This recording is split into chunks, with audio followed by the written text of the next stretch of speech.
Hello friends, இன்னைக்கு நம்ம பார்க்க போற prose Convocation address delivered by அறிஞர் அண்ணா. Convocation address அப்படினா என்ன அர்த்தம்னா பட்டமளிப்பு விழா சொற்பொழிவு அப்படிங்கிறது அர்த்தம். இது யார் வந்துட்டு கொடுத்திருக்கா அப்படினா அறிஞர் அண்ணா கொடுத்திருக்காரு. அண்ணாமலை யுனிவர்சிட்டிக்கு ஒரு கான்வகேஷனுக்காக போயிருக்காரு.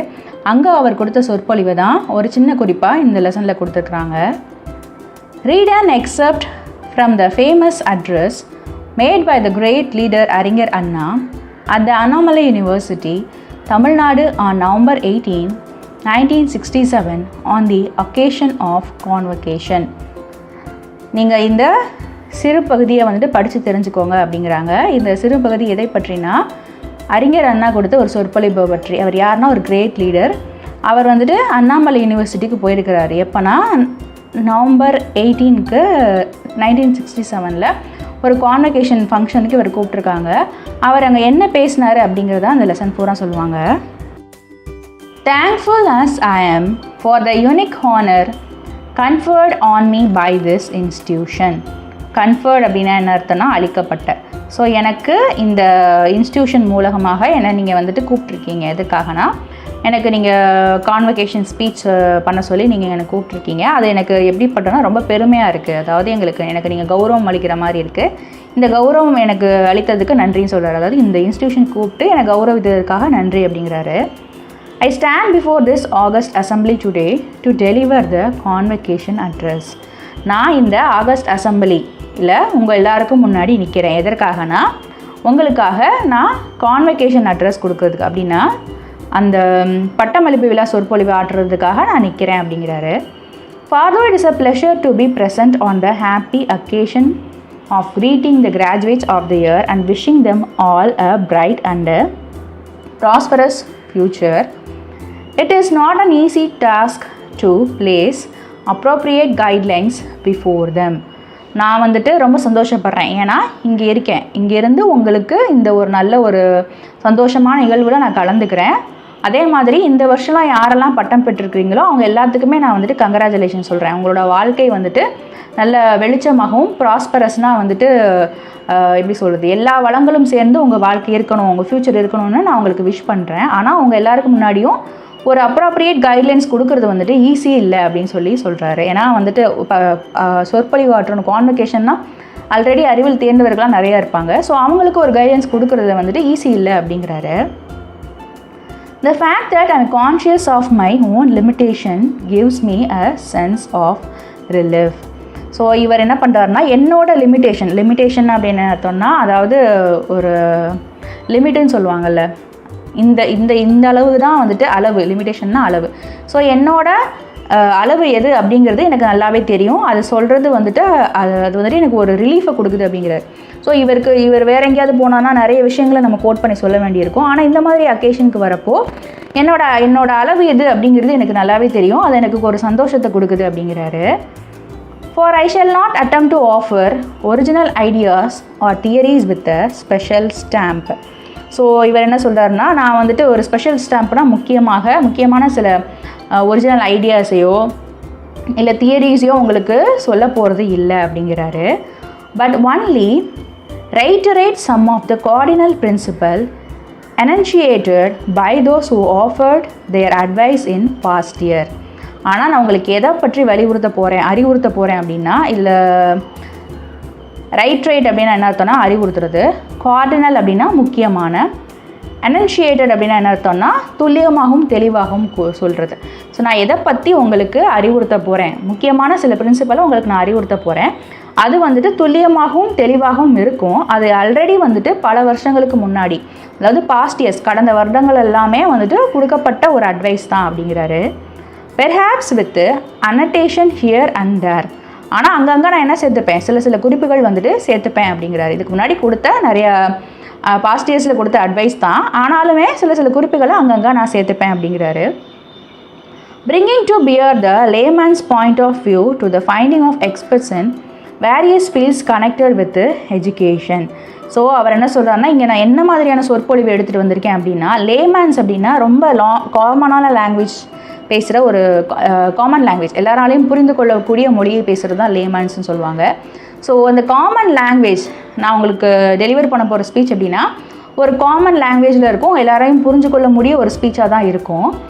அது எந்த பாயிண்ட் ஆஃப் வியூ, அதாவது எந்த ஒரு விஷயத்தை விவரித்து சொல்ல போகுது அப்படின்னா எக்ஸ்பர்ட்ஸ் இருக்கிறாங்கள்ல, அதாவது ஒரு விஷயத்தில் கை தேர்ந்தவர்கள் இருக்காங்கள்ல, அவங்களோட கண்டுபிடிப்புகள், நிறைய எஜுகேஷன்லேயே நிறைய ஃபீல்டு இருக்கும், அவர்கள் எல்லாம் சேர்ந்து கனெக்டடாக இருக்கிற சில எக்ஸ்பர்ட்ஸ் இருப்பாங்க, அவங்களோட பாயிண்ட் ஆஃப் வியூவில் நான் ஒரு காமனான ஸ்பீச் கொடுக்க போகிறேன் அப்படின்னு சொல்லி அவங்களோட ஃபைண்டிங்ஸில் இருந்த பாயிண்ட் ஆஃப் வியூவில் ஒரு காமனான ஸ்பீச் கொடுக்க போகிறேன் அப்படிங்கிறாரு.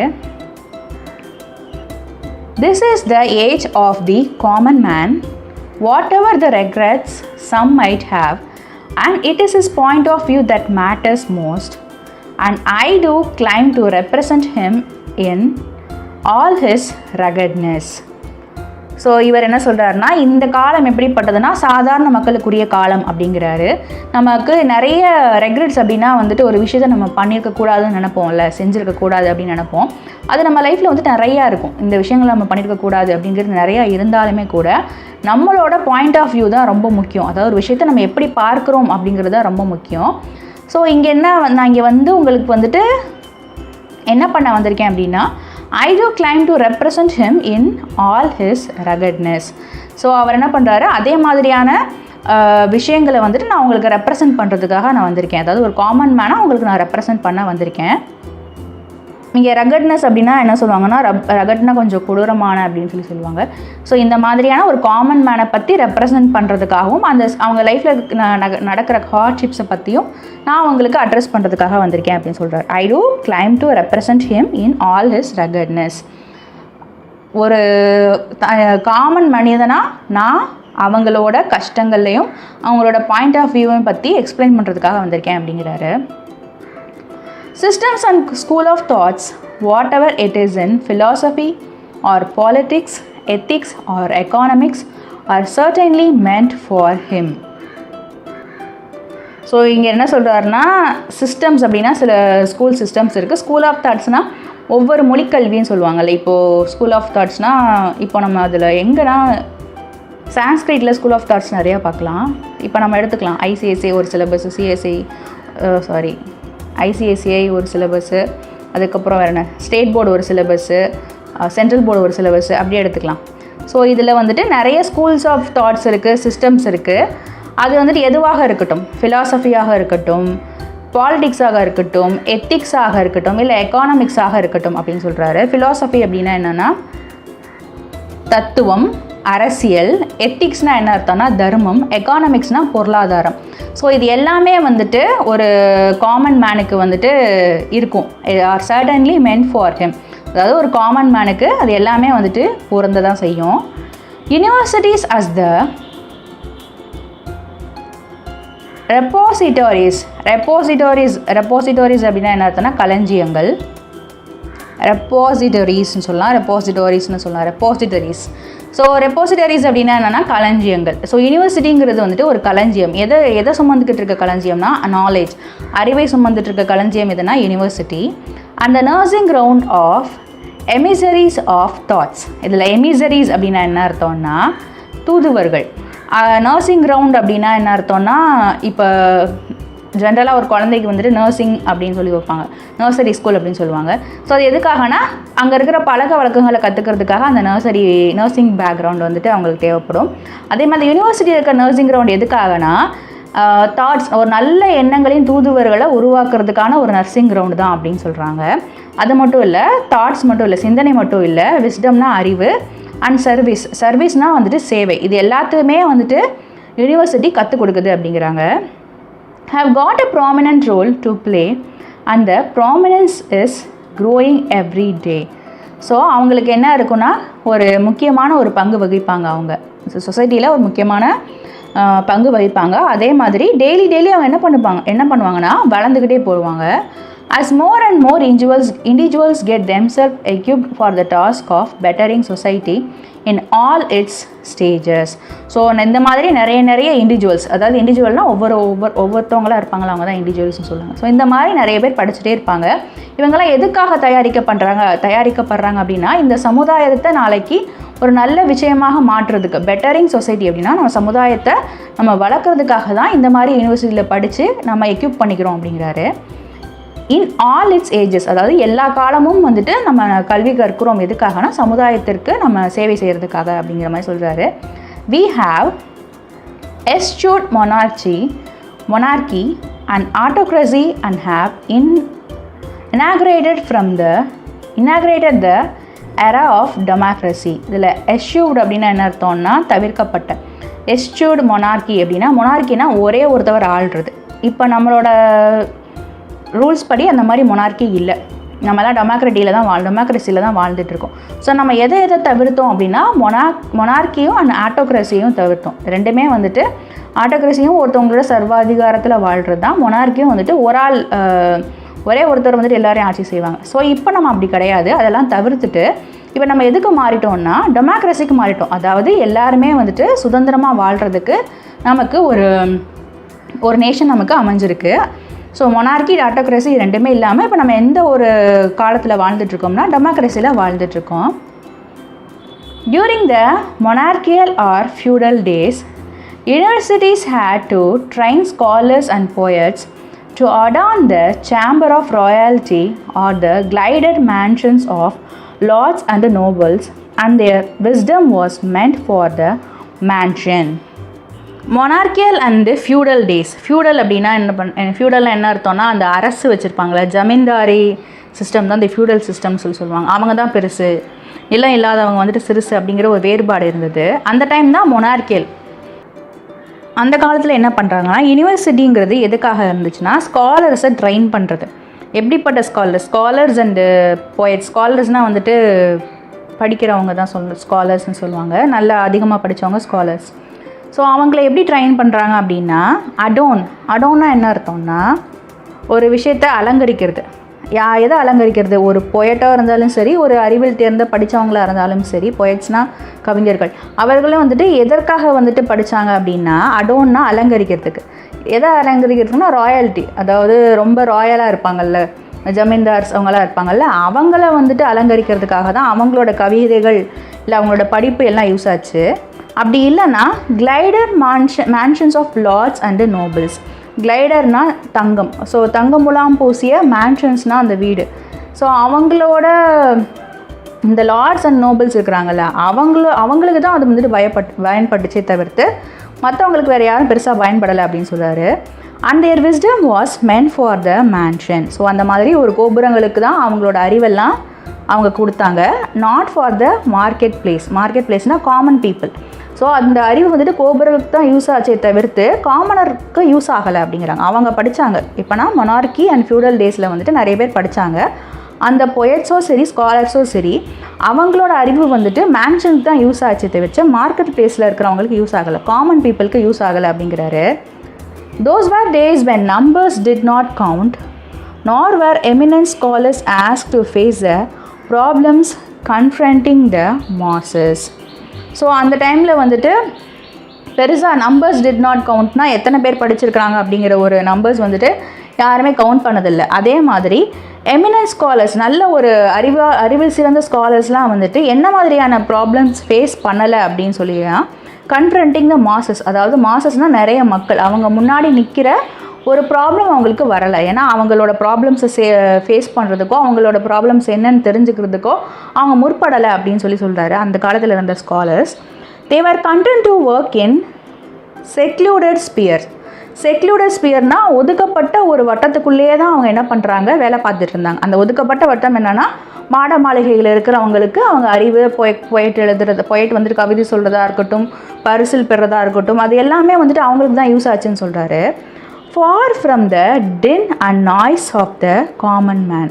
ஸோ அவங்களோட செக்லூடட் ஸ்பியரில் தான் இருக்கே தவிர்த்து அது வந்துட்டு ஒரு காமன் மேனின் குரல், அதாவது ஒரு சாதாரண ஒரு மனிதனின் குரலாக அது வந்துட்டு மாறலை. அதுக்கும் இதற்கும் நிறைய தூரம் இருந்தது. சாதாரண மனிதனின் குரலுக்கும் அவர்களோட வந்துட்டு ஒரு அறிவுத்திறனுக்கும் நிறைய தூரம் இருந்தது. அவங்க காமன் மேனுக்காக வேலை பார்க்கலை அப்படின்னு சொல்கிறாரு. And weave the costly fabric of philosophy of poetry, which in turn was to be converted into dazzling garments for the select and privileged. So we've அப்படின்னு என்னதுன்னா தையல் செய்கிறது, தைக்கிறது தான் வீவின்னு சொல்லுவாங்க. ஸோ அவங்க எந்த மாதிரியான ஆடைகள், காஸ்ட்லியான ஃபேப்ரிக், அதாவது இவங்களோட படிப்பு எப்படி இருக்குன்னா ஒரு காஸ்ட்லி ஃபேப்ரிக், அது எப்படி தைக்கப்படுது அப்படின்னா அவங்களோட ஃபிலாசபி ஆஃப் பொயட்ரி, அவங்களோட கவிதைகளில் இருக்கிற தத்துவங்கள்லாம் வந்துட்டு ஒரு ஆடையாக தைக்கிறாங்களாம். அது யாருக்காக இருக்குன்னா டாஸ்லிங் கார்மெண்ட்ஸ், அந்த ஆடை வந்துட்டு ஒரு அழகான ஆடையாக மாறுது. அவங்க ஃபிலாசபி, அவங்க பொயட்ரியில் இருக்க தத்துவம் இதெல்லாம் சேர்ந்து தைக்கிற ஒரு ஆடை தான் டாஸ்லிங் கார்மெண்ட்ஸாக மாறுது. அது யாருக்காக வந்துட்டு அர்ப்பணிக்கப்படுது அப்படின்னா ஒரு செலக்டான பீப்புள்ஸ், அதான் ஃபியூடல் பீப்புள்ஸுக்கும் அந்த பணம் இருக்கிறவங்களுக்கு மட்டும் தான் அது யூஸ் ஆகுது. அண்ட் ப்ரிவிலேஜ் அப்படின்னா, ப்ரிவிலேஜ்னா எல்லா ஒரு சௌகரியங்களும் இருக்கிற மக்களுக்கு மட்டும்தான் அது போய் சேர்ந்ததை தவிர்த்து காமன் பீப்புளுக்கு சேரல. ஆக்சுவலி இந்த பேராகிராஃப் மூலமாக என்ன சொல்கிறாருன்னா அந்த காலத்து எஜுகேஷன் ஒன்லி ஃபார் பெரிய பெரிய மக்களுக்கு மட்டும்தான், காமன் பீப்புளுக்கு யூஸ் ஆகலை அப்படிங்கிறாரு. அதை தான் இவ்வளோ எக்ஸ்பேண்ட் பண்ணி சொல்கிறாரு. The role of university today is not cloistered. அந்த யூனிவர்சிட்டி வந்துட்டு இப்போது அந்த ரோல் ஆஃப் யூனிவர்சிட்டி, அதாவது ஒன்லி ஃபார் ப்ரிவிலேஜ் பீப்புள் அப்படிங்கிற இந்த டைப் ஆஃப் யூனிவர்சிட்டி இப்போ வந்துட்டு மூடப்பட்டது அப்படின்னு சொல்கிறாரு. கிளாய்ஸ்டர் அப்படின்னா என்ன அர்த்தம்னா மூடப்பட்டது. அண்ட் கன்ஃபைன் அப்படின்னா ஒடுக்கப்பட்டது, ஒடுக்கமான. ஸோ அந்த பழங்காலத்தில் இருந்த அந்த university only for rich people அப்படிங்கிற ஒரு கான்செப்ட் இப்போ எல்லாமே மலையேறி போச்சு அப்படிங்கிறாரு. its function has been enlarged not in its fundamentals but in its domain. ஃபங்க்ஷன்ஸ்னால் அதோட யூசேஜஸ் வந்துட்டு பெருசாக வந்துட்டு ஃபண்டமெண்டல் அப்படின்னா மூலாதாரம், டொமைன் அப்படின்னா அறிவுப்புலம். ஸோ அது வந்துட்டு பெருசாக யாருக்குமே சேரலை அப்படிங்கிறது தான் அர்த்தம். அதோட ஃபங்க்ஷன் வந்துட்டு பெருசாக யாருக்குமே யூஸ் ஆகலை அப்படின்னு அர்த்தம். அது எங்கே யூஸ் ஆச்சுன்னா அவங்களோட அறிவுப்புலம், பட் இன் இட்ஸ் டொமைன், அவங்களுக்கு தேவைப்படுறவங்களுக்கு மட்டும் தான் யூஸ் ஆச்சு தவிர்த்து பெருசாக வந்துட்டு அது மூலாதாரமாக அது அமையலை அப்படிங்கிறாரு. It has to take into accounts the commonness but trim and train, guide and lead him. So இப்போ என்ன ஆகுதுன்னா அந்த கல்விங்கிறது ரொம்ப காமன் பீப்புளுக்கும் கிடைக்குது. But trim and train, guide and lead him before being asked to do his duty as a citizen of democracy. So அது அவங்கள வந்துட்டு ட்ரிம் பண்ணுது, ட்ரைன் பண்ணுது, கைட் பண்ணுது, லீட் பண்ணுது. ட்ரிம்னா வந்துட்டு ட்ரிம் அப்படின்னா வந்துட்டு சரிப்படுத்துறது, ட்ரைன் பண்ணுறதுனா ஒருத்தவங்களுக்கு பயிற்சி கொடுக்கறது, கைட் பண்ணுறதுனால ஒருத்தவங்களுக்கு எப்படி சொல்கிறது வழி நடத்துறது, லீட் பண்ணுனா ஒருத்தவங்களை வந்துட்டு தலைமையாக இருந்து அவங்களுக்கு கற்றுக் கொடுக்குறதுன்னு சொல்லுவாங்க. ஸோ யூனிவர்சிட்டி இப்போ இந்த ரோல்ஸ் தான் பண்ணுது. எதுக்காகனா சிட்டிசன் ஆஃப் டெமோக்ரஸி, இந்த டெமோக்ராட்டிக் கண்ட்ரிக்கு நம்ம சிட்டிசனாக என்னென்ன விஷயங்கள் செய்யணும் அதுக்கு தான் வந்துட்டு இப்போது நிறைய படிப்புகள் வந்துட்டு உதவுது அப்படிங்கிறாரு. A task which kindles sweet hopes but which demands patience and perseverance. So இந்த டாஸ்க் எப்படிங்கிறது பார்க்குறதுக்கு வந்துட்டு ஒரு சந்தோஷமான நம்பிக்கையை கொடுக்கக்கூடியதாக தான் தெரியும். ஆனால் என்ன எதிர்பார்க்குதுன்னா பொறுமையும், பர்சீவரன்ஸ்னால் விடாமுயற்சியும் எதிர்பார்க்குது அப்படிங்கிறாங்க. ஸோ நம்ம சிட்டிசன் ஆஃப் டெமோக்ரஸியாக இருக்கணும் அப்படின்னா நமக்கு பொறுமையும் இருக்கணும், அதே மாதிரி விடாமுயற்சியும் இருக்கணும், ஃபெய்த் ஒரு நம்பிக்கையாக இருக்கணும், கான்ஃபிடென்ஸும் இருக்கணும். Faith in himself and in others and confidence in his inherent ability to shoulder the responsibility. So நமக்கு ஒரு ஃபெய்த் இருக்கணும், நம்ம மேலே ஒரு ஃபெய்த் இருக்கணும், அதே மாதிரி அடுத்தவங்க மேலே ஒரு ஃபெய்த் இருக்கணும், ஒரு கான்ஃபிடென்ஸ் இருக்கணும். எது மேலே கான்ஃபிடென்ஸ் இருக்கணும்னா தன்னோட ஒரு தகுதி மேலே. இன்ஹெரிட்டன்ட் எபிலிட்டி அப்படின்னா நம்மளோட ஒரு தகுதி மேலே நமக்கு நம்பிக்கை இருக்கணுமா. எதற்காகனா இந்த மாதிரியான ரெஸ்பான்சிபிலிட்டியை நம்ம ஷோல்டரில் போட்டுக்க போகிறோம். ஸோ நமக்குள்ளே நம்ம மேலே நம்பிக்கை இருக்கணும், நம்ம மேலே ஒரு தெளிவு இருக்கணும், மற்றவங்க மேலே அந்த நம்பிக்கை இருக்கணும் அப்படிங்கிறாரு. The common man has become the origin of a potential leader and the duty today. The responsibility today of the university is fashion out him an individual fitted and equipped for the task of making democracy fruitful and effective. இப்போ வந்துட்டு சாதாரண மனிதர்கள் என்ன ஆகிட்டாங்கன்னா ஒரு potential ரூலராகவும் அவங்களோட வேலைகளை செய்கிறதுக்கு, daily கடமைகளை செய்கிறதுக்கு ஒரு பொட்டன்ஷியல் ரூலராக ஆயிட்டாங்க. ஸோ அவங்களோட ரெஸ்பான்சிபிலிட்டி வந்துட்டு யூனிவர்சிட்டியிலேருந்து என்ன ஆகுதுன்னா ஃபேஷன் அவுட் ஹிம், அவங்கள வந்துட்டு எதுக்கு ஃபேஷன் அவுட் பண்ணுது அப்படிங்கிறதுனா அந்த சுயமான ஒருத்தவர் என்ன பண்ணணும், அவங்களோட விஷயத்தில் நம்ம இந்த ஜனநாயகத்தை வந்துட்டு எப்படி நம்ம பார்த்துக்கணும், டெமோக்ரஸினா ஜனநாயகம், அதை வந்துட்டு எப்படி நல்லபடியாகவும் நல்ல ஒரு விஷயமாகவும் மாற்றணும், அதுக்காக நம்ம என்ன பண்ணுறோம்னா ஃபிட்டட் அண்ட் எக்யூப்டு, தயாராக்கப்படுறோம் அப்படின்னு சொல்கிறாங்க. ஒரு காமன் மேன் வந்துட்டு பொட்டன்ஷியல் ரூலர் ஆகிறதுக்கு யூனிவர்சிட்டி மூலமாக அவங்க என்ன செய்யப்படுறாங்கன்னா ஃபிட்டாகவும் எக்யூப் பண்ணப்படுறாங்க. எக்யூப்னா ஒருத்தவங்க தயாரிக்கிறது, ஃபிட்னாலுமே ஒருத்தவங்களை வந்துட்டு சரிப்படுத்துறது தான். அதாவது இப்போ ஒரு விஷயத்தை நம்ம ஒரு விஷயம் நமக்கு வேணும் அப்படின்னா நம்ம அதுக்கேற்ற மாதிரி நம்ம வேலை செய்யணும். ஸோ அந்த வேலை செய்கிறது தான் இந்த ஃபிட்டட் அண்ட் எக்யூப்ட். ஸோ இது ரெண்டுமே எதுக்காக பண்ணுறாங்கன்னா இந்த ஜனநாயகத்தில் ஒரு நல்ல ஒரு மறுமலர்ச்சியும் இந்த நம்ம பண்ணுற விஷயங்கள் மற்றவங்களுக்கு ஃப்ரூட்ஃபுல்லாகவும் இருக்கணும், எஃபெக்டிவாகவும் இருக்கும், நமக்கு மட்டும் இல்லை நம்ம சொசைட்டிக்கும் அப்படிங்கிறாரு. While addressing the University of Brussels, Dr. S. Radhakrishnan, our former president, made the following statement. University of பிரசல்ஸில் வந்துட்டு ராதாகிருஷ்ணன் போய் ஒரு ஸ்பீச் கொடுக்குறாரு. அப்போது ஒரு ஸ்டேட்மெண்ட் சொல்கிறாரு. இப்போ கீழே வரதெல்லாம் அந்த statement. For its proper functioning democracy requires more qualities than other form of government. It is in the university that we can develop this true spirit of democracy, appreciations of other points of view and adjustments of differences through discussions. So என்ன சொல்கிறாரு அவர் அப்படின்னா, ஜனநாயகத்தில் வந்துட்டு அதிகமான qualities தேவைப்படுது. Other qualities than requires more qualities than other form of government. So ஜனநாயகத்தில் வந்துட்டு நிறைய ஃபார்ம் ஆஃப் கவர்மெண்ட்டை விட ஒரு நல்ல குவாலிட்டிஸ் தான் தேவைப்படுது அப்படின்னு சொல்கிறாரு. யூனிவர்சிட்டி அதுக்கு அந்த குவாலிட்டி எங்கே டெவலப் ஆகுதுன்னா யூனிவர்சிட்டியில் டெவலப் ஆகுது. ஸோ அது எப்படி டெவலப் பண்ணுறது அப்படின்னா, ட்ரூ ஸ்பிரிட் ஆஃப் டெமோக்ரஸி அப்படிங்கிறது யூனிவர்சிட்டியில் தான் டெவலப் ஆகுது. எதனாலனா அப்ரிஷியேஷன்ஸ் ஆஃப் அதர்ஸ். ஸோ மற்றவங்களோட பாயிண்ட் ஆஃப் வியூ நான் என்ன பண்ணுறோன்னா யூனிவர்சிட்டியில் வந்துட்டு நம்ம டிஸ்கஷன் நடத்தி மற்றவங்களோட பாயிண்ட் ஆஃப் வியூ நம்ம அப்ரிஷியேட் பண்ணணும். அதே மாதிரி மற்ற விஷயங்களுக்கு அட்ஜஸ்ட்மெண்ட் ஆஃப் த டிஃபரன்ஸ் அப்படின்னா மற்றவங்க நம்மளை விட்டு மாறுபட்டு இருப்பாங்க. ஸோ அந்த மாதிரி விஷயங்களை நம்ம ஒப்புக்கொள்ளணும். அதாவது நம்ம ஐடியாஸ் டிஃப்ரெண்ட்டாக இருக்கும், அவங்க ஐடியாஸ் டிஃப்ரெண்ட்டாக இருக்கும். ஸோ அந்த நம்ம அக்செப்ட் பண்ணிக்கிறதுக்கும் அப்ரிஷியேட் பண்ணுறதுக்கும் நம்ம கற்றுக்கணும். எங்கன்னா யூனிவர்சிட்டியில் எது மூலமாக கற்றுக்கணும்னா த்ரோ டிஸ்கஷன்ஸ்.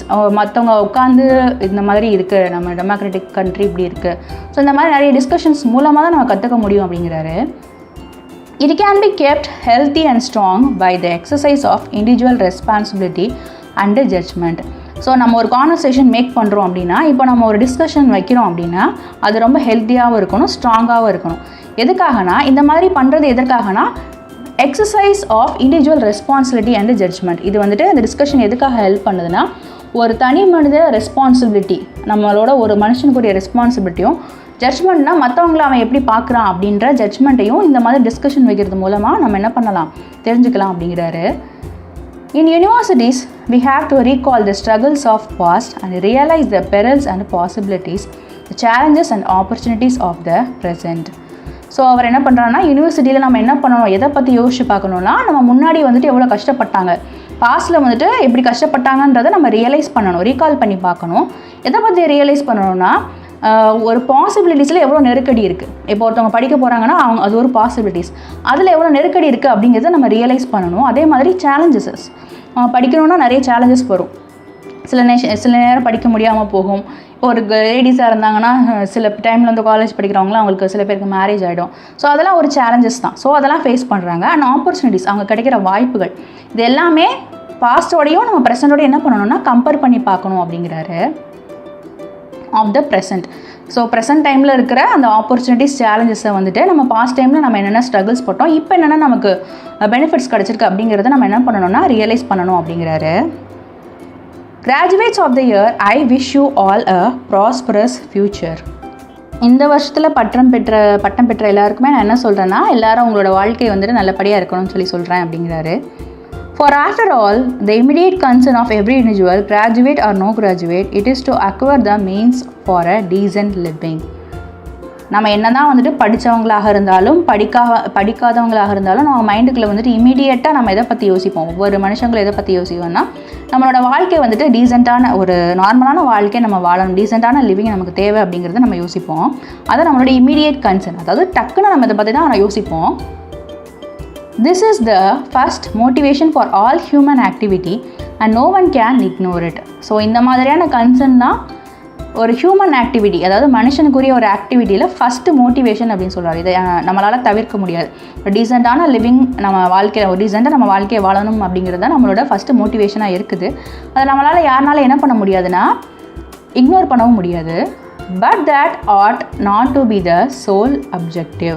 ஆனால் அவர் என்ன சொல்கிறாரு, அது மட்டும் ஒரு அப்ஜெக்டிவாக இருக்கக்கூடாது. நம்ம சுய வாழ்க்கை நல்லா இருக்கணும், நம்ம டீசெண்டாக வாழணுங்கிறது மட்டும் ஒரே எண்ணமாக இருக்கக்கூடாது அப்படிங்கிறாரு. Something higher and nobler than mere individual material advancement is expected of you.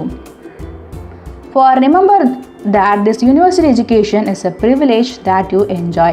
So இங்கே எஜுகேஷன் கிராஜுவேட் அண்ட் நான் கிராஜுவேட், ஸோ எல்லாருக்குமே நம்ம டீசெண்டான வாழ்க்கையை வாழணும் அப்படிங்கிறது தான் ஒரு காமன் பிரின்சிபல். ஆனால் இவங்க என்ன பண்ணணும் அப்படின்னா, படித்தவங்க என்ன பண்ணணும்னா இன்னும் ஹையராகவும் நோபுலராகவும் யோசிக்கணும். எப்படின்னா இண்டிவிஜுவல் மெட்டீரியல் அப்படிங்கிறத விட்டுட்டு நம்ம இன்னும் வந்துட்டு அதிகமாக உங்கள்கிட்ட யோசிக்கணும். அதிகமாக உங்ககிட்ட மற்றவங்க உங்ககிட்ட எதிர்பார்க்குறாங்க அப்படிங்கிற மாதிரி சொல்கிறார். எதை பற்றி எதிர்பார்க்குறாங்க அப்படின்னா, நீங்கள் எப்போயுமே ஞாபகம் வச்சுக்கணும். எதுக்குன்னா, இந்த யூனிவர்சிட்டி எஜுகேஷன் அப்படிங்கிறது உங்களுக்கு ஒரு நல்ல வாய்ப்பு.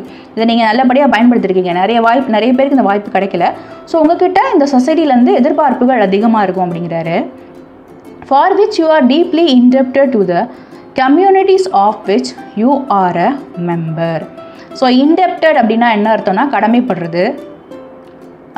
அதாவது நீங்கள் என்ன பண்ணுறீங்கன்னா இந்த கம்யூனிட்டிக்கு வந்துட்டு கடமைப்பட்டிருக்கீங்க அப்படின்னு சொல்கிறாங்க. ஏன்னா நீங்கள் இந்த கம்யூனிட்டிக்கு நீங்கள் ஒரு மெம்பராக இருக்கீங்க. ஸோ நீங்கள் எஜுகேஷன் அப்படிங்கிற ஒரு ப்ரிவிலேஜை என்ஜாய் பண்ணியிருக்கிறீங்க. ஸோ உங்ககிட்ட வந்துட்டு எப்பயுமே வந்துட்டு எஜுகேட்டட் பர்சன் அப்படிங்கிற ஒரு எதிர்பார்ப்பு மற்றவங்ககிட்ட வந்து அதிகமாகவே உங்ககிட்ட இருக்கும் அப்படிங்கிறாரு. இப்போ நம்ம அன்எஜுகேட்டடாக இருக்கிறாங்க அப்படின்னா நம்ம இப்படி சொல்லக்கூடாது. Every one is equal. So இப்போ ஒரு எஜுகேட்டட் அப்படிங்கிறப்போ அவங்கக்கிட்ட நம்ம சில பிரின்சிபல் எதிர்பார்ப்போம். அவங்க வந்துட்டு இன்னும் கொஞ்சம் பொறுப்பாக இருக்கணும், மற்றவங்களுக்கு முன்னுதாரணமாக இருக்கணும் அப்படின்னு சொல்லி எதிர்பார்ப்போம். ஆனால் எல்லாருமே ஈக்குவல் தான். ஸோ அந்த மாதிரியான விஷயங்கள் அதிகமாக யாருக்கிட்ட எதிர்பார்க்க போகணும்னா படித்தவங்க. கேட்பாங்க, நீங்கள் படித்து வந்தாங்கடா அப்படின்ற மாதிரி ஒரு ஃப்ரேஸ் வரும்ல. ஸோ அந்த மாதிரி அவங்கக்கிட்ட வந்து ஒரு எதிர்பார்ப்பு எப்பயுமே இருக்கும் அப்படிங்கிறாரு. Most of the money needed for maintaining institution of higher education come from the revenues collected from the community through the state, and a good portion of the revenue comes from the tillers and the toilers. Revenues அப்படின்னா வருவாய். Education maintenance, higher education மெயின்டெனன்ஸ்க்கு ஒரு வருவாய் government வந்துட்டு சில வருவாய் கொடுக்கும். அது எங்கேருந்து கலெக்ட் பண்ணப்படுது அப்படின்னா ஸ்டேட் கவர்மெண்ட்லேருந்து இந்த வருவாய் நமக்கு கலெக்ட் பண்ண முடியுது. அப்படின்னா டாக்ஸஸ் அண்ட் ஆல் இது மூலமாக இந்த போர்ஷன் வந்துட்டு யார்கிட்டேருந்து வருது அப்படின்னா, இந்த வருவாய் வந்துட்டு ஸ்டேட் கவர்மெண்ட்லேருந்து கொடுக்குறாங்க. ஆனால் இந்த வருவாய் வந்துட்டு யாரெல்லாம் செலுத்துகிறாங்கன்னா டில்லர்ஸ் அண்ட் டாய்லர்ஸ், உழவர்கள் உழைப்பாளிகள்கிட்ட இருந்து அவங்கள்ட்ட இருந்து கூட வரி மூலமாக கலெக்ட் பண்ணப்பட்டு ஹையர் எஜுகேஷன் மெயின்டைன் பண்ணுறதுக்காக இந்த வருவாய் வந்துட்டு கொடுக்கப்படுது அப்படின்னு சொல்கிறாரு. Men who did not enjoy this privilege, men who willingly submit themselves to discomfort so that they can enable the next generation to lead a better life. So அவங்க என்ன சொல்கிறாங்க அப்படின்னா, இவங்கெல்லாம் இந்த டாய்லர்ஸ் அண்ட் ட்ரில்லர்ஸ் வந்துட்டு என்ன பண்ணுறாங்க, அவங்களுக்கு இந்த படிப்புங்கிற ப்ரிவிலேஜ் இல்லை. அவங்களாம் என்ன பண்ணுறாங்க, சந்தோஷமாக கஷ்டத்தை அனுபவிக்கிறாங்க. எதுக்காகனா அட்லீஸ்ட் நம்ம நெக்ஸ்ட் ஜெனரேஷனாவது பெட்டராக இருக்கட்டும் அப்படிங்கிறத அவங்க வந்துட்டு யோசிக்கிறாங்க அப்படிங்கிறாங்க. ஸோ அவங்களுக்குலாம் நம்ம கடமைப்பட்டிருக்கோம் அப்படிங்கிறாரு. Graduates May I ask you how are you going to repay. So இப்போ பட்டம் பெற்றிருக்காங்கல்ல, ஸோ நான் அவங்ககிட்ட நான் கேட்குறேன், என்ன பண்ணுறேன்னா அவங்களோட ரெவன்யூஸை உங்களுக்கு கொடுத்துருக்காங்க. எதுக்காகனா நீங்கள் நல்லா படிக்கணும் அப்படிங்கிறக்காக. நீங்கள் அவங்களுக்கு என்ன கைமாறு செய்ய போகிறீங்க அப்படின்னு சொல்லி கேட்குறாரு. What is to be your contribution to the social chest on which you have drawn so largely. So நீங்கள் என்ன பண்ண போகிறீங்க, நீங்கள் அவங்களுக்கு திரும்ப என்ன செலுத்த போகிறீங்க. சொசைட்டியிலேருந்து உங்களுக்கு ஒரு சம் ஆஃப் மணி ரெவன்யூவாக வந்து கிடச்சிருக்கு, அது மூலமாக நீங்கள் படிச்சிருக்கிறீங்க, அவங்க சாக்ரிஃபைஸ் பண்ணியிருக்காங்க சில விஷயங்களை. ஸோ அவங்களுக்கு நீங்கள் என்ன பண்ண போகிறீங்க அப்படிங்கிற மாதிரி கேட்குறாரு. unless you replenish it richly, coming generation will find only an empty coffer. So replenish அப்படின்னா என்ன அர்த்தம்னா நிறைவாக்குறது. ஸோ நீங்கள் என்ன செய்ய போகிறீங்க அப்படிங்கிறத நீங்கள் டிசைட் பண்ணாத வரைக்கும், காஃபர் அப்படின்னா கருவூலங்கள். ஃப்யூச்சர் ஜெனரேஷன் எப்படி இருக்கும்னா ஒரு வெற்றிட கருவூலமாக தான் இருக்கும். கருவூலம் அப்படின்னா அதில் நிறைய செல்வங்கள் இருக்கணும். நம்ம வந்துட்டு மற்றவங்களுக்கு செய்யணும், இந்த சொசைட்டிக்கு செய்யணுங்கிற எண்ணம் நமக்கு வரலை அப்படிங்கிற பட்சத்தில் இது எல்லாமே எப்படி இருக்கும்னா ஒரு காலி கருவூலமாக தான் இருக்கும் நம்மளோட ஃப்யூச்சர் ஜெனரேஷன் அப்படின்னு சொல்கிறாரு.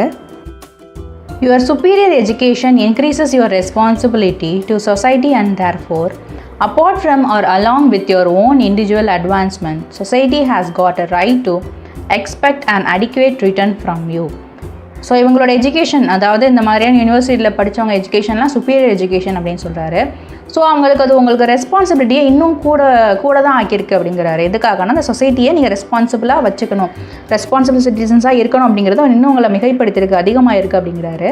ஸோ அதனால் என்ன சொல்கிறாங்கன்னா, apart from or along with your own individual advancement. அதாவது உங்களோட சுய ஒரு வளர்ச்சியோடு சேர்ந்து, இல்லைனா சுய வளர்ச்சியை தவிர்த்து, இல்லை சுய வளர்ச்சியோடு சேர்ந்து என்ன பண்ணணும்னா, சொசைட்டி உங்ககிட்ட என்ன எதிர்பார்க்கும்னா, அடிக்குவேட் அப்படின்னா என்ன அர்த்தம்னா, தகுந்த அளவுக்கு உங்ககிட்ட சொசைட்டி என்ன பண்ணணும், எதிர்பார்க்கும், நீங்கள் என்ன செய்ய போகிறீங்க அப்படிங்கிறத எதிர்பார்க்கும் அப்படிங்கிறாரு. Not so much in terms of money as in terms of service. So என்ன சொல்கிறாங்கன்னா, உங்ககிட்டேருந்து மணியாக மட்டும் எதிர்பார்க்காது அப்படின்னு நினைக்காதீங்க, மணி மட்டும் எதிர்பார்க்குது அப்படின்னு சொல்லி நினைக்காதீங்க, நீங்கள் சேவைகளும் செய்யணும் அப்படின்னு சொல்லி சொல்கிறாரு. இன் டோனிங் அப் அ சொசைட்டி, அதாவது சொசைட்டியில் நல்ல ஒரு விதமாக மாற்றுறதற்கு, in bringing light into dark alleys, இதில் ஆலிஸ்னால் சந்துகள், ஸோ இருட்டாக இருக்கிற சந்துகளுக்கு நீங்கள் என்ன பண்ணணும், வெளிச்சத்தை கொண்டு வரணும் அப்படிங்கிறாரு. சன்ஷைன் இன்டு டிஞ்சி பிளேசஸ், டிஞ்சினாலும் இருண்டது அப்படின்னு தான் அர்த்தம். ஸோ நீங்கள் என்ன பண்ணணும், இருண்ட இடங்களுக்கு சூரிய ஒளியாக இருக்கணும் அப்படின்னு சொல்கிறாரு. சொலாஸ் இன்டு த அஃப்ளிக்டட், சொலாஸ்னால் ஆறுதல், அஃப்ளிக்டட் அப்படின்னா என்ன அர்த்தம்னா பாதிக்கப்பட்ட, ஸோ பாதிக்கப்பட்ட இடங்களுக்கு நீங்கள் என்ன செய்யணும், ஆறுதலாக இருக்கணும் அப்படின்னு சொல்கிறாரு. ஹோப் அன்டு த டெஸ்பாண்டன்ட், ஸோ டெஸ்பாண்டன்ட் அப்படின்னா என்ன அர்த்தம்னா நம்பிக்கை இழந்தவர்கள், ஸோ நம்பிக்கை இழந்தவங்களுக்கு நீங்கள் நம்பிக்கையாக இருக்கணும். And new life and every one, so எல்லாருக்குமே வந்துட்டு புதிய வாழ்க்கையை கொண்டு வரணும் அப்படிங்கிறாங்க.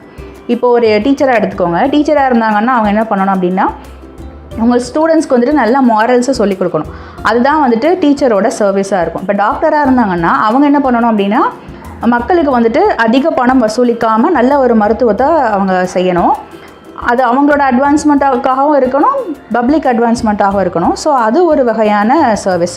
ஸோ இந்த மாதிரி ஒவ்வொருத்தவங்களுக்கும் ஒவ்வொரு படித்தவங்களுக்கும் ஒரு சர்வீஸ் இருக்குது, அது மற்றவங்களுக்கு உதவணும் அப்படிங்கிற மாதிரி சொல்கிறாரு. Unless service is the outcome, the sermons become sweet nothings. As Jefferson stated, we must dream of an aristocracy of achievements arising out of a democracy of opportunities. So அவர் என்ன சொல்கிறார் அப்படின்னா, சர்வீஸ் அப்படிங்கிறது சேவை. ஸோ சேவை இல்லாமல் என்ன ஆகுதுன்னா, அந்த செர்மன்ஸ், இந்த பிரசங்கங்கள்லாம் என்ன ஆகுது, இனிக்க தான் செய்யும், ஆனால் வந்துட்டு என்ன ஆகுது, வேஸ்ட்டாக போயிடும். இப்போ இவ்வளோ சொற்பொழிவு ஆற்றுறேன், நீங்கள் வந்துட்டு ஒரு ஃபங்க்ஷன் அக்கேஷன் நடக்குது, ஆனால் உங்களுக்கு சர்வீஸ் பண்ணணும் அப்படிங்கிற மனப்பான்மையெல்லாம் இதெல்லாம் வந்துட்டு இனிமையாக இருந்தாலும் இந்த இனிப்பு என்ன ஆகுது, வேஸ்ட்டு தான் அப்படிங்கிறாரு. ஜெஃபர்சன் என்ன சொல்கிறாருன்னா, we must dream of an aristocracy of achievements arising out of a democracy of opportunities. இந்த ஜனநாயகத்தில் நம்ம எப்படிப்பட்ட கனவு காணணும் அப்படின்னா, அரிஸ்டோக்ரஸி ஆஃப் அச்சீவ்மெண்ட். அரிஸ்டோக்ரஸி அப்படின்னா பிரபுத்துவம், ஒரு ரூலர் இருக்கிறது. ஸோ அந்த ஒரு ரூலர் இருக்கிறப்போ நிறைய அச்சீவ்மெண்ட்ஸ் இருக்குது, அதெல்லாம் வந்துட்டு நம்ம arising out of a democracy of opportunity. அதை நம்ம எப்படி இருந்து வெளியே கொண்டு வரணும் அப்படின்னா, இந்த ஜனநாயகத்தில் நிறைய ஆப்பர்ச்சுனிட்டிஸ் இருக்குல்ல, அது மூலமாக நம்ம வெளிக்கொண்டு வர்ற மாதிரி நம்ம என்ன பண்ணணும்னா கனவு காணணும். அரிஸ்டோக்ரஸியை விரட்டி அடிச்சுட்டு டெமோக்ரஸியில் நிறைய ஆப்பர்ச்சுனிட்டிஸை வந்துட்டு கொண்டு வர மாதிரி நம்ம என்ன பண்ணணும்னா கனவு காணணும் அப்படிங்கிறாரு. And when I seek your help and cooperation in the supreme task of serving society, please do not wink and smile and say it is all easy to say. So அவர் என்ன சொல்கிறாருன்னா, என்னை எதை பற்றி உங்ககிட்ட கேட்குறேன், உங்கள்கிட்ட நான் உதவியாக கேட்குறேன், நீங்கள் என்னோட சேர்ந்து என்ன நான் ஒத்துழைக்கணும்னு நான் கேட்குறேன். என்ன எதுக்காகனா, இது ஒரு பெரிய டாஸ்க், இந்த சொசைட்டியில் நீங்கள் சர்வீஸ் பண்ணுறதுங்கிறது ஒரு பெரிய டாஸ்க்கு, அதை உங்களுக்கு நான் உதவியாகவும் நீங்கள் ஒரு ஒத்துழைப்பாகவும் நான் உங்ககிட்ட நான் கேட்குறேன். ஆனால் நீங்கள் என்ன பண்ணணும், கண்ணடிச்சிட்டு சிரிச்சிட்டு சரி இதெல்லாம் ஈஸி தானே அப்படின்னு சொல்லிட்டு மட்டும் நீங்கள் போயிடக்கூடாது அப்படின்னு சொல்கிறாரு. I am not unaware of the difficulties in the way, nor I am going to brush aside the influence of environment on you. So அவர் என்ன சொல்கிறாருன்னா, உங்களோட பாதையில் என்னென்ன கஷ்டங்கள் வருது அப்படிங்கிறது எனக்கு தெரியாது. அதே மாதிரி என்ன பண்ணணும்னா, இந்த சொசைட்டி இருக்குல்ல, சொசைட்டி உங்களை எப்படி தாக்கத்தை உண்டாக்குது, என்வாயர்மெண்ட் உங்ககிட்ட எப்படி ஒரு தாக்கத்தை உண்டாக்குது அப்படிங்கிறத நான் என்ன செய்ய முடியாது, ஈஸியாக வந்துட்டு தள்ளி விட்டுறவும் முடியாது அப்படின்னு சொல்கிறார். அதை என்ன சொல்கிறாருன்னா, ப்ரஷ் அசைடுனா உங்களுக்கு என்ன கஷ்டம் இருக்குது, இல்லை இந்த சொசைட்டி உங்கள்கிட்ட என்ன எதிர்பார்க்குது, அதாவது எந்த மாதிரியான நீங்கள் தாக்கத்தை உண்டாக்கியிருக்கு அப்படிங்கிறத நான் ஒதுக்கி வைக்கவும் முடியாது. உங்கள் கஷ்டத்தையும் என்னால் என்ன பண்ண முடியாது, டிஃபிகல்ட்டி என்னதையும் என்னால் ஃபுல்லாக தெரிஞ்சுக்கவும் முடியாது அப்படிங்கிறாரு. Maybe the world in which you are to begin the journey is one which will dim your hope. ஏன் அப்படி சொல்கிறாருன்னா, ஒருவேளை இந்த உலகம் வந்துட்டு நீங்கள் உங்களோட ஒரு பயணத்தை இந்த உலகத்தில் நீங்கள் இப்போ ஸ்டார்ட் பண்ண போகிறீங்க, அது உங்களோட நம்பிக்கை என்ன பண்ணலாம், மக்க செய்யலாம் அப்படிங்கிறாரு. Disturb your determination. உங்களுக்கு ஒரு குறிக்கோள் இருக்குது, அதை வந்துட்டு உங்களை என்ன செய்ய விடாமல் உங்களை வந்துட்டு கஷ்டப்படுத்தலாம் அப்படிங்கிறாரு. You may face to face the unpleasant side of practices widely differing from the principle inculcated in you. So நீங்கள் என்ன பண்ணணும், உங்களுக்கு ஒரு பிரின்சிபல் இருக்குது, அதாவது இந்த சொசைட்டிக்கு ஹெல்ப் பண்ணணும் அப்படிங்கிற ஒரு பிரின்சிபல் உங்களுக்குள்ளே இருக்குது. ஆனால் உங்களுக்கு நிறைய கஷ்டங்களை நீங்கள் வந்துட்டு ஃபேஸ் பண்ணலாம், அது வந்துட்டு ரொம்ப அன்பிளசண்ட்டாக இருக்கலாம். You may find self seekers enthroned and the patient workers decried. நீங்கள் என்ன பண்ணலாம், உங்கள் ஜேர்னியில் நிறைய பேரை பார்க்கலாம், அதாவது சுயநலமாக இருக்கிறவங்க வந்துட்டு நல்லா வாழ்கிறதையும், என்த்ரோண்டனா சிம்மாசனத்தில் அமரப்படுத்துறதையும், பேஷண்ட்டாக ஒர்க் பண்ணுறவங்க வந்துட்டு அழுகிறதையும் நீங்கள் பார்க்கலாம். நல்லவனுக்கே காலம் இல்லை அப்படின்னு சொல்லுவாங்களா, அந்த மாதிரி சுயநலமாக இருக்கிறவங்க நல்லா இருக்கிறதையும், மற்றவங்களுக்கு உதவணும்னு நினைக்கிறவங்க அழுகிறதையும் நீங்கள் பார்க்கலாம். Tyranny of all sorts may stare at you at every step you will, and every step you take will be a struggle. So எல்லாமே வந்துட்டு கஷ்டங்கள் தான். டைரனியா கொடுங்கோல்னு சொல்லுவாங்க. ஸோ இந்த கஷ்டங்களை வந்துட்டு, இந்த கஷ்டம் உங்கள்கிட்ட எப்போயுமே வந்துகிட்டே இருக்கும். எல்லா ஸ்டெப்லையும் நீங்கள் என்ன பண்ணணும், ஸ்ட்ரகிள்ஸை ஃபேஸ் பண்ணி தான் ஆகணும் அப்படிங்கிறாரு. You take will be a struggle. நீங்கள் எல்லா ஸ்டெப்ஸ் எடுத்து வைப்பீங்க, அதுவுமே என்னாக தான் இருக்கும், கஷ்டமான ஸ்டெப்பாக தான் இருக்கும். I admit that the environment is such that even people with a robust optimism will be discouraged and forced to take to the path of ease and comfort. So robust அப்படின்னா ஆரோக்கியம் இல்லை. ஸோ என்ன பண்ணுறாங்கன்னா, நான் ஒத்துக்கிறேன் அப்படின்னா, இந்த environment என்ன பண்ணுன்னா, சில மக்கள் இருப்பாங்க, அவங்க என்ன பண்ணுவாங்க, மற்றவர்களுக்கு நல்லதே நினைக்கணுன்ற ஒரு ஆரோக்கியமான சிந்தனை உள்ள மக்கள் வந்துட்டு இந்த சொசைட்டி என்ன பண்ணும், இந்த என்வாயர்மெண்ட் சூழ்நிலை என்ன பண்ணணும்னா டிஸ்கரேஜ் பண்ணிடும். மற்றவங்களுக்கு நல்லது பண்ணணும்னு நினைக்கிறவங்க டிஸ்கரேஜ் பண்ணிவிடும். எதை மாதிரி ஃபோர்ஸ் பண்ணணும்னா, உங்களுக்கு இஷ்டமான கம்ஃபர்ட்டான வாழ்க்கையை வாழ்கிறதுக்கு உங்களை ஃபோர்ஸ் பண்ணும். அதாவது தன்னை பற்றி மட்டும் யோசிச்சுக்கலாம் அப்படிங்கிற மாதிரி ஒரு சூழ்நிலைக்கு உங்களை தள்ளும் அப்படிங்கிறாரு. But we should not realize that a continuous stream of men and women endowed with the spirit of service had been carrying on the crusade successfully and have conferred rich benefit of humanity. ஆனால் நீங்கள் ஒன்றை புரிஞ்சுக்கணும், எப்படின்னா இந்த மாதிரி நிறைய கஷ்டங்களை சந்தித்த ஆண்களும் பெண்களும் இருக்கிறாங்க. அவங்களாம் endowed அப்படின்னா என்ன அர்த்தம்னா, அவங்க என்ன பண்ணுறாங்க, அறக்கொடை வழங்கு, அதாவது இந்த மாதிரி ஹெல்ப் பண்ண சர்வீஸ் பண்ண மக்கள் நிறைய பேர் இருக்கிறாங்க. அவங்களோட ஸ்பிரிட் எப்படின்னா, இந்த மாதிரியான சிலுவைகள், க்ரூசேட்னா சிலுவைகள், இந்த மாதிரியான கஷ்டங்கள் அப்படிங்கிற சிலுவைகளை தூக்கிட்டு சக்ஸஸ்ஃபுல்லாக என்ன பண்ணியிருக்கு, நிறைய கஷ்டங்களை அனுபவித்து சக்ஸஸ்ஃபுல்லாக அவங்க பாத்தில் அவங்க போய் ரீச் ஆகிருக்கிறாங்க. And have conferred rich and benefits on humanity. கன்ஃபர்ட்னா அளிக்கப்பட்ட. ஸோ அவங்களுக்கு என்னென்னா மனித நேயத்தில் ஒரு நல்ல ஒரு பேர் அவங்களுக்கு கிடச்சிருக்கு அப்படின்னு சொல்கிறாரு. We the Tamilians have been holding aloft this ideal for more than 2000 years as expressed in Purananuru. So அவர் என்ன சொல்கிறாருன்னா, புறநானூறுலேருந்து சொல்கிறார். நம்மளாம் தமிழ் மக்கள், நம்மளுக்கு வந்துட்டு இப்படி தான் வாழணும் அப்படிங்கிறது எப்போலேருந்து எழுதப்பட்டிருக்குன்னா 2000 years, அதாவது 2000 வருடங்களுக்கு முன்னாடியே புறநானூறுலேருந்து எழுதப்பட்டிருக்கு. மக்களுக்கு சேவை செய்யணுங்கிற ஒரு மனப்பான்மை. As inheritors of that rich legacy, you are best suited to overcome even the environment and severe society to the best of your abilities. So அவர் என்ன சொல்கிறாருன்னா, இன்ஹெரிட்டர்ஸ் ஆஃப் லிஸ் லெகசி அப்படின்னு என்ன, இன்ஹெரிட்டர்னா ஒரு விஷயத்தை நமக்கு பெற்றுக்கொள்ளுதல். இன்ஹெரிட்டர்ஸ்னால் மோஸ்ட்லி என்ன சொல்லுவாங்க, அது சொத்து. இப்போ வந்துட்டு நம்ம அப்பா கிட்ட இருந்த சொத்து பசங்களுக்கு போகுது அப்படின்னா அவங்க ஒரு இன்ஹெரிட்டர்ஸ், அவங்க சொத்தை அவங்க வாங்கிக்கிறாங்க. ஸோ இந்த ரிச் லெகசிங்கிறது படிப்பு. இந்த ரிச் லெகசிங்கிற ஒரு இன்ஹெரிட்டன்ஸை நீங்கள் வச்சுருக்கீங்க, படிப்புங்கிற ஒரு இன்ஹெரிட்டன்ஸை நீங்கள் வச்சுருக்கீங்க. ஸோ நீங்கள் என்ன பண்ணலாம், இந்த மாதிரியான என்வாயர்மெண்ட்டை நீங்கள் என்ன பண்ணணும், உங்களோட திறமையினால் நீங்கள் என்ன பண்ணணும், எக்ஸ்ட்ராவாக பெஸ்ட்டாக வந்துட்டு நீங்கள் கொடுக்க முடியும் அப்படிங்கிறத நான் நம்புகிறேன் அப்படிங்கிற மாதிரி சொல்கிறாரு. நீங்களாம் தகுதியானவர்கள், நீங்கள் இந்த மாதிரியான கஷ்டங்களை மீறி, இந்த சூழ்நிலைகளை மீறி, இந்த சிவியர் சொசைட்டியை மீறி உங்களோட பெஸ்ட்டான எபிலிட்டிஸை நீங்கள் கொடுப்பீங்கன்ற விஷயத்துக்கு நீங்கள் தகுதியானவர்கள் அப்படிங்கிறாரு. அதாவது எல்லா கஷ்டத்துக்கும் நீங்கள் ஒத்தானவங்க, ஏன்னா படித்தவங்க என்னத்தை வேணால் சால்வ் பண்ணிடலாம் அப்படிங்கிற மாதிரி சொல்கிறார். அதாவது என்ன பிரச்சனைகள் வந்தாலும் சால்வ் பண்ணுறதுக்கு ஒரு கெப்பாசிட்டி உங்கள்கிட்ட இருக்குது அப்படிங்கிறாரு. I am confident that you are being sent in to the wide world. So எனக்கு ரொம்ப சந்தோஷமாக இருக்குது, கான்ஃபிடென்ட்டாக இருக்குது. என்னென்னா, நீ இந்த பெரிய உலகத்துக்குள்ளே நீங்கள் போக போகிறீங்க.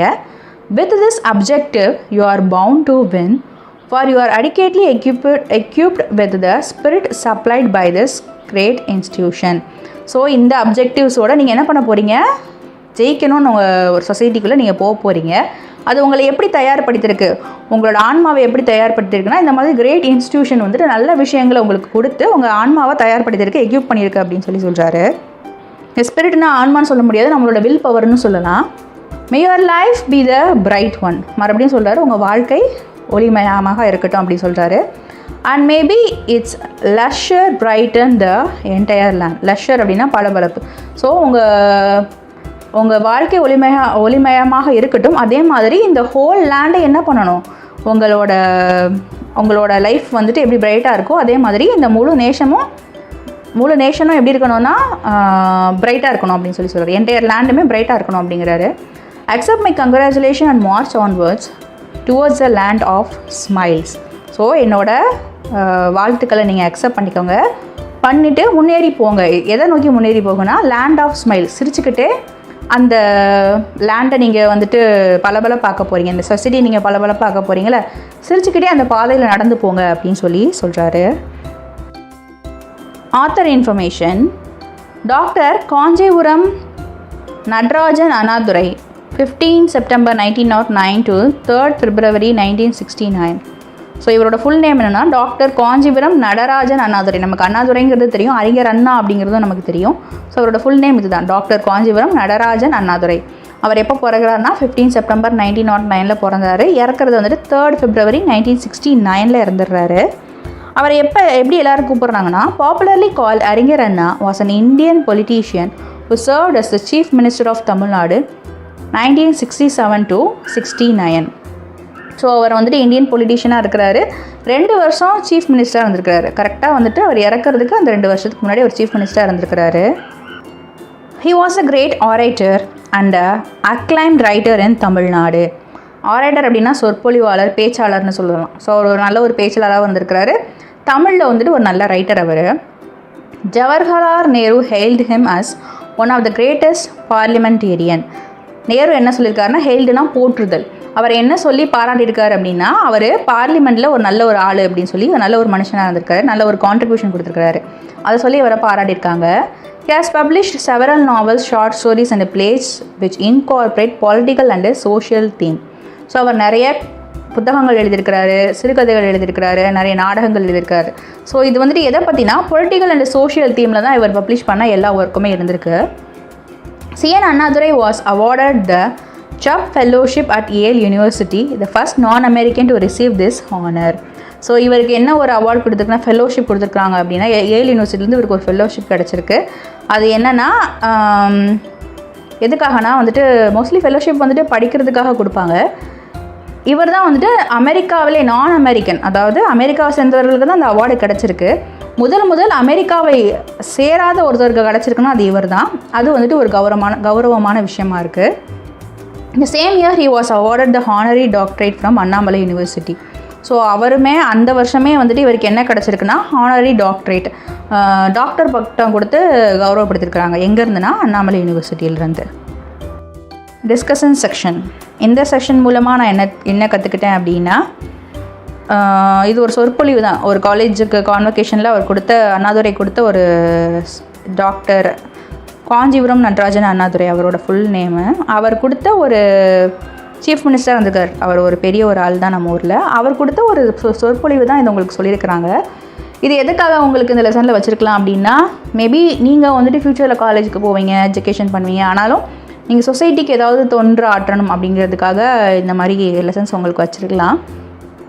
பட் எனக்கு என்ன தோணுதுன்னா, இந்த லெசன் வந்துட்டு ரொம்ப ஒரு ஃபேக்ட்ஸாக இருக்குது. இது வந்துட்டு ஸ்டோரி இல்லாமல் இந்த லெசன் வந்துட்டு ஃபுல் ஆஃப் ஃபேக்ட். இந்த ஃபேக்ட் எல்லாமே என்ன சொல்லுதுன்னா, உங்களுக்கு படிப்பு கிடச்சிருக்கு, அதை வந்துட்டு மற்றவங்களுக்கு யூஸ் பண்ணுறதுக்கு, மற்றவங்களோட நலனுக்காக யூஸ் பண்ணுங்கள், இந்த சொசைட்டியோட நலனுக்காக யூஸ் பண்ணுங்கள் அப்படிங்கிறது தான் இந்த ஹோல் லெசனோட இன்டென்ஷனுமே. இந்த ஹோல் லெசனோட ஒரே ஒரு பாயிண்ட் என்னென்னா, உங்களுக்கு கிடைச்ச கல்வியை மற்றவர்களுடைய ஒரு பெனிஃபிட்காக யூஸ் பண்ணுங்கள் அப்படின்னு சொல்கிறாங்க. அவ்வளோதான் இந்த ஹோல் லெசனுமே தவிர்த்து இது ஃபுல்லாக ஃபேக்ட் அப்படிங்கிறதுனால இதை ரீட் பண்ணி எக்ஸ்ப்ளனேஷன் கொடுக்குறப்போ கொஞ்சம் எப்படி சொல்கிறது வேகாக தெரியலாம். But it's a fact. நம்ம கதையை படிச்சுட்டு ஈஸியாக வந்துட்டு நம்ம எஸ்ஏ மாதிரி ப்ரிப்பேர் பண்ணிடலாம், நீங்கள் எழுதிடலாம். மேபி வந்துட்டு இது உங்களுக்கு கொஞ்சம் டஃப்பாக இருக்கும். அப்படி ஏதாவது உங்களுக்கு எஸ்ஏஸ் ஏதாவது வேணும்னா நீங்கள் கமெண்ட் செக்ஷனில் சொல்லுங்கள், நான் ப்ரிப்பேர் பண்ணி கொடுக்குறேன் உங்களுக்கு இந்த லெசனில் என்ன கற்றுக்கிட்டீங்க, நீங்கள் என்ன ஆகணும்னு ஆசைப்பட்றீங்க, உங்களோட எய்ம் என்ன இருக்குது, நீங்கள் என்ன சேவை செய்யணும்னு ஆசைப்பட்றீங்க அப்படின்னு உங்களுக்கு ஏதாவது ஐடியா ஏதாவது இருந்துச்சுன்னா நீங்கள் கமெண்ட் செக்ஷனில் எழுதுங்க, நான் படிக்கிறேன். இந்த சேனலில் நான் டிஎன் சிலபஸ் இங்கிலீஷ் லெசன்ஸ் எல்லாமே அப்டேட் பண்ணுவேன். நீங்கள் இதை யூஸ் பண்ணிக்கோங்க. நீங்கள் அந்த லெசன்ஸை வாட்ச் பண்ணி இதில் ஏதாவது மிஸ்டேக் இருக்குது, இதில் இந்த இடத்துல இப்படி வந்திருந்தா இது கரெக்டாக இருக்கும் அப்படின்னு எதுவாக இருந்தாலும் கமெண்ட் செக்ஷனில் மென்ஷன் பண்ணுங்கள். விமர்சனங்கள் வரவேற்கப்படுகிறது. அதே மாதிரி உங்கள் ஃப்ரெண்ட்ஸ் யாராவது இருந்தாங்க அப்படின்னா இந்த சேனலை வந்துட்டு நீங்கள் அனுப்பி அவங்களுக்கு யூஸ்ஃபுல்லாக இருந்தது அப்படின்னா நீங்கள் அனுப்பி ஷேர் பண்ணிக்கோங்க. Wishing you abundance in knowledge. Thank you so much.